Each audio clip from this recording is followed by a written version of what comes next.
Classification of accounts. अकाउंट्समध्ये तुम्हाला जर वेगवेगळ्या अकाउंट्सचं क्लासिफिकेशन व्यवस्थित करता आलं तर तुम्हाला जर्नल एंट्रीज करणं खूप सोपं जातं. तर आपण इथे बघतोय अकाउंट्समध्ये 3 प्रकारचे अकाउंट्स आहेत. रिअल अकाउंट्स,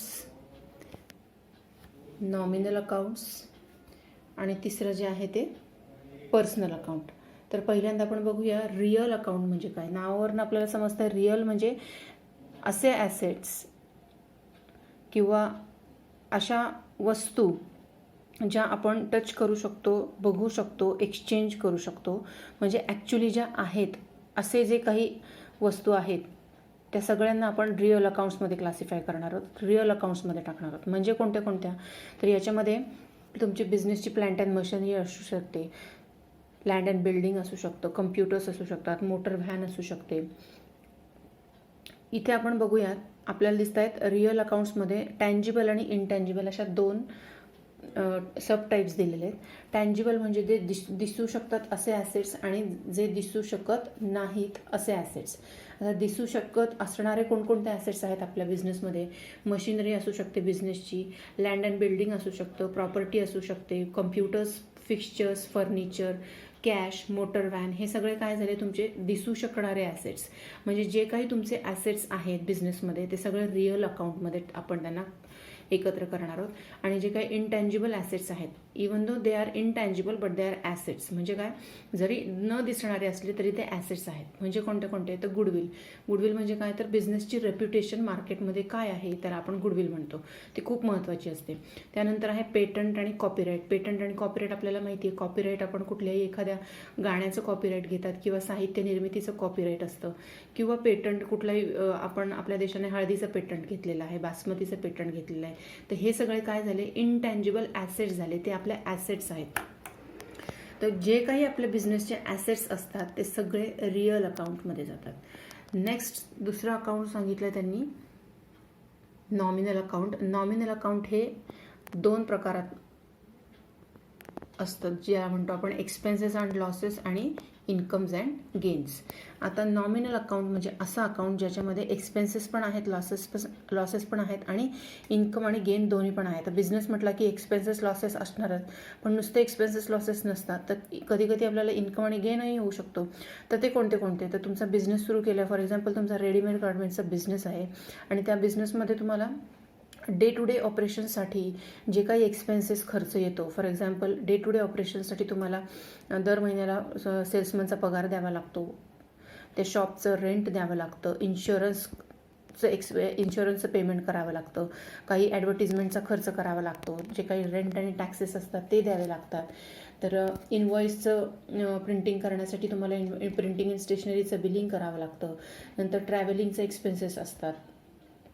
त्यानंतर परचेसेस, तुम्हाला रेडीमेड गार्मेंट्स परचेस करावे लागत असतील, इलेक्ट्रिसिटी बिल्स असतील, लॉस बाय फायर जर कधी इरप्ट झालं तुमच्या शॉपमध्ये तर त्याचा जो लॉस आहे तो सुद्धा एक्सपेन्सेस अँड लॉसेसमध्ये येतो. तुम्ही गिरायकाला डिस्काउंट दिला असेल, डिस्काउंट अलाउड, तो डिस्काउंट सुद्धा तुमचा काय झाला, लॉस झाला. म्हणून जे काही लिगल एक्सपेन्सेस असतात आणि ऑडिट एक्सपेन्सेस, जे काही ऑडिटर्स तुमच्या इथे चेकिंग करायला येतात त्यांना जी फी देतो ती, किंवा लिगल एक्सपेन्सेस जर काही कोर्ट केसेस चालू असतील तर ते एक्सपेन्सेस. म्हणजे एकंदर काय तुमच्या बिझनेसला डे टू डे ऑपरेशनसाठी जो काही खर्च येतो तो सगळा नॉमिनल अकाउंटमध्ये एक्सपेन्सेस अँड लॉसेसमध्ये आपण लिहितो. काय सांगितलं मी, बिझनेसला डे टू डे ऑपरेशन्ससाठी जे काही खर्च येतो तो नॉमिनल अकाउंटमध्ये एक्सपेन्सेस अँड लॉसेसमध्ये लिहितो आपण. आणि नॉमिनल अकाउंटमध्येच इन्कम आणि गेन, म्हणजे बिझनेसमध्ये आपल्याला एक्सपेन्सेस अँड लॉसेस तर होतातच, पण इन्कम आणि गेन पण होतात. तर कोणते कोणते इन्कम गेन होऊ शकतात, तर आपल्याला जर आपण काही इन्व्हेस्टमेंट केली असेल तर त्याच्यामध्ये आपल्याला इंटरेस्ट मिळत असेल किंवा डिस्काउंट मिळाला असेल कोणत्याही लमसम खरेदीवरती. सेल्स हे आपलं इन्कम आहे, आपल्याला रेव्हेन्यू आपण सेल्समधनं जनरेट होतो. तुम्हाला कमिशन किंवा डिव्हिडंड मिळाला असेल शेअर्सवरती किंवा कमिशन मिळालं असेल तर ते आपल्याला इन्कम आणि गेन्समध्ये येतं. तुम्हाला रेंट पण मिळू शकतं. तर तुमच्या ज्या बिझनेसचे एक्सपेन्सेस आणि लॉसेस आहेत आणि इन्कम आणि गेन आहेत ते आपण नॉमिनल अकाउंटमध्ये कलेक्ट करतो. ठीक आहे. नॉमिनल अकाउंटमध्ये काय काय येतं, नॉमिनल अकाउंटमध्ये बिझनेसचे डे टू डे एक्सपेन्सेस आणि लॉसेस आणि day to day incomes and gains. त्यानंतर आहे पर्सनल अकाउंट. तर पर्सनल अकाउंटमध्ये 3 प्रकार आहेत, नॅचरल पर्सन, आर्टिफिशियल पर्सन आणि रिप्रेझेंटेटिव्ह पर्सन. आता नॅचरल पर्सन आपल्याला सगळ्यांना माहिती आहे, तुमच्या आमच्यासारखी जिवंत माणसं, Ram's account, Sunil's account, Sita's account, ही तुमच्या आमच्यासारखी जी जिवंत माणसं आहेत त्यांच्या व्यतिरिक्त कोणती असू शकतात, तर आर्टिफिशियल पर्सन. आपण मागच्या वर्षी किंवा ऑर्गनायझेशन ऑफ कॉमर्समध्ये यावर्षी तुम्ही शिकणार आहात की आर्टिफिशियल पर्सन म्हणजे काय. तर कोणतीही business entity, for example Tata Motors Limited, Bajaj Auto Limited, ह्या काय आहेत, मोठमोठ्या कंपन्या आहेत ज्या आर्टिफिशियल पर्सन आहेत apart from their business owners, right. इथे आपण उदाहरणं घेतली आहेत बँकेचं. बँक ही काय आहे, आर्टिफिशियल पर्सन आहे. PCMC कॉर्पोरेशन, तुमची नगरपालिका किंवा RK स्पोर्ट्स क्लब, हे सगळे काय झाले, आर्टिफिशियल पर्सन्स आहेत. त्यानंतर सांगितले representative personal account. Representative personal account म्हणजे प्रतिनिधित्व करणारं पर्सनल अकाउंट.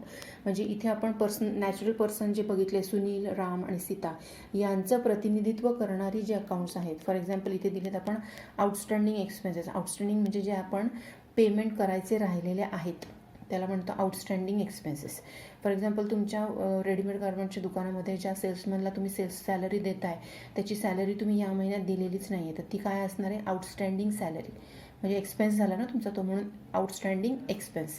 नंतर प्रीपेड एक्सपेन्स. प्रीपेड म्हणजे आधीच पेमेंट केलेलं आहे. फॉर एक्झाम्पल इन्शुरन्सचं 6 महिन्याच्या आधीच तुम्ही पेमेंट आत्ता करून ठेवलेलं आहे, तर ते ॲडव्हान्समध्ये पेमेंट करतोय तुम्ही, एक्सपेन्स आहे तुमचा तो, म्हणून prepaid expenses. Income in advance. तुम्हाला जर इन्कम पुढच्या महिन्याचा इन्कम आहे आणि तुम्हाला आत्ताच तुमच्या घरामध्ये लग्न करायचा काम आहे, तर तुम्हाला आत्ता त्याचा इन्कमची गरज आहे, तर तुम्ही ॲडव्हान्स तुमच्या एम्प्लॉयरकडनं ॲडव्हान्स घेऊ शकता. त्याला आपण इन्कम इन ॲडव्हान्स म्हणतो. आणि अशा प्रकारच्या सगळ्या अकाउंट्सला outstanding expenses, prepaid expenses, income in advance, income in advance, या सगळ्यांना काय म्हणतो आपण, रिप्रेझेंटेटिव्ह पर्सनल अकाउंट. तर अशा प्रकारे इथे सिम्पली आपण काय करायचं आहे, बिझनेसमध्ये जे जे काही अकाउंट्स आहेत त्यांचं फक्त क्लासिफिकेशन करायचं आहे.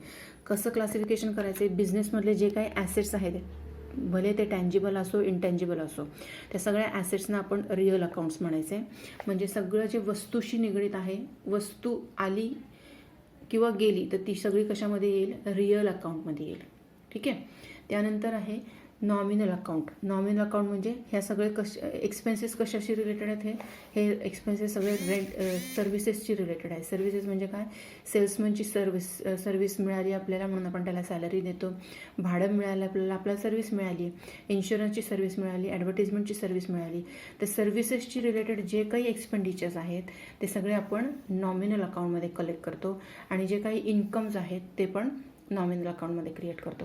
आणि पर्सनल अकाउंटमध्ये आपण म्हटलं आहे, पर्सनल अकाउंटला नॅचरल पर्सन, आर्टिफिशियल पर्सन आणि रिप्रेझेंटेटिव्ह पर्सन असे 3 प्रकार आपण याच्यामध्ये क्लासिफाय केलेले आहेत. तर क्लासिफिकेशन अकाउंट्समध्ये रिअल अकाउंट, नॉमिनल अकाउंट आणि पर्सनल अकाउंट हे 3 मेन अकाउंट्स आहेत ज्याच्या आधारे आपल्याला गोल्डन रूल्स ऑफ अकाउंटिंग बघता येणार आहेत. नेक्स्ट व्हिडिओमध्ये आपण गोल्डन रूल्स बघूया, जेणेकरून तुम्हाला जर्नल एंट्रीज करण्याला खूप सोपं जाईल. थँक्यू.